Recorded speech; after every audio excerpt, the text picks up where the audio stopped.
And you guys had mentioned that the first show you played with him was in New York, which was, of course, the Grand Central Station show. And just what a amazing place to have your first show with him. How did that one go?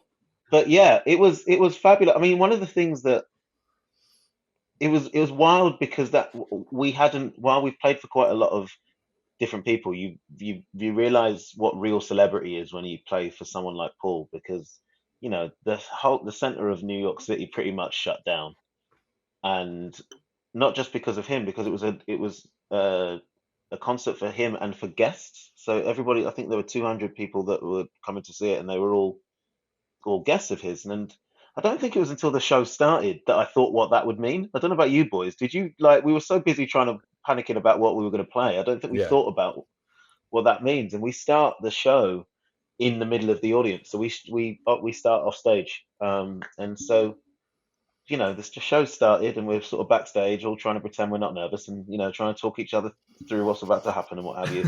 And then they take us out into the crowd to start off stage, and there wasn't enough room for us. So I can remember on my side, I'm looking to my right, and I'm like, there's not enough room, and I've got to tell the person next to me to move, and it was Meryl Streep and John Bon Jovi, and I was just like, this is different. This world is different. Do you know what I mean? This is. Yeah, I remember after we played our show, that song, and we go backstage. I remember as I was sweaty, because I've been sweating, and I'm probably panicking a little bit, sort of in my quite clumsy way, which is quite normal for me. I pushed someone out the way, and one of these two, when I get back, they're like, you just pushed Kate Moss out the way.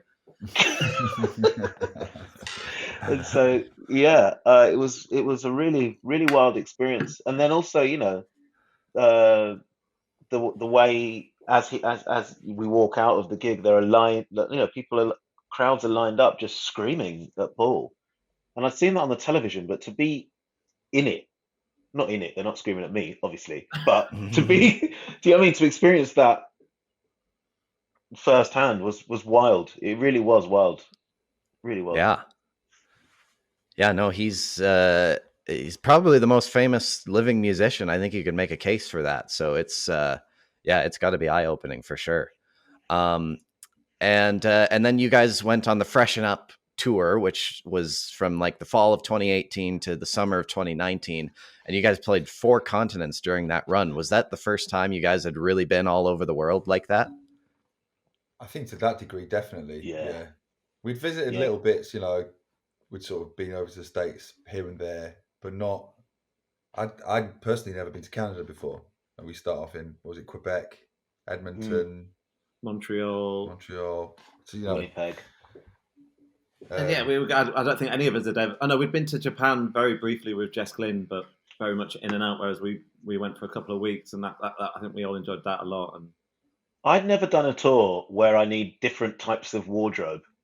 That's how I knew things were different. Like, I've always done something, and you go to a certain part, and the climate is going to be fairly similar. Do you know what I mean? But all of a sudden, I had like shorts, but also had a winter jacket, all in the same bag. I was like, okay, this is rockstar behavior. So what I know exactly what you're talking about is when we first go over to rehearsals with Paul in New York, and then we go to Canada. I don't think any of us really thought what going to Edmonton and Winnipeg in late September really means. Mm-hmm. Well, I know we didn't, because none of us at all had enough clothing. I never forget. It was very much. It was Edmonton that really, really took it. Though, Winnipeg's got those underground things, underground like walkways. But and when we got to Edmonton, I just remember, the temperature had changed, and we went to go to go have some food and drinks, and I think none of us will ever forget the walk from the hotel to the bar in like just a jumper, no coat or anything.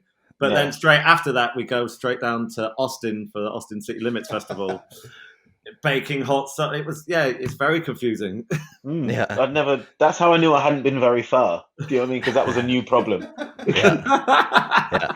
Well, the good thing, I mean, even though Calgary and Edmonton are pretty close together, very different climates, because Calgary is usually a bit warmer. Edmonton is like a frozen wasteland most of the year. So, so cold. Yeah. So cold.